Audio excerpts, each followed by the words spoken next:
Bharat Ratna doctor Babasaheb Ambedkar यांची 135वी जयंती आज साजरी होत आहे. महामानवाला अभिवादन करण्यासाठी सोमवारी मध्यरात्री 12 वाजता सोलापूर येथील डॉक्टर बाबासाहेब आंबेडकर चौकात मोठ्या संख्येने अनुयायांनी निळे ध्वज घेऊन जयघोष केला. यावेळी सुमारे 1 तास फटाक्यांची आतिषबाजी करण्यात आली. जयंतीनिमित्त डॉक्टर बाबासाहेब आंबेडकर यांच्या पुतळ्याभोवती फुलांची आकर्षक अशी सजावट करण्यात आली होती. दरम्यान पुढील 6 दिवस हा भीमजल्लोष सुरू राहणार असून 19 तारखेला मिरवणूक निघणार आहे.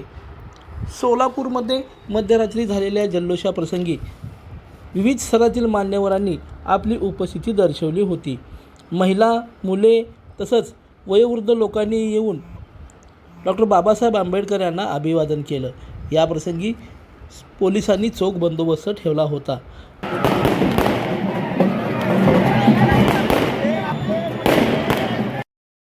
लाईक करा, कमेंट करा आणि हो सबस्क्राईब करायला विसरू नका.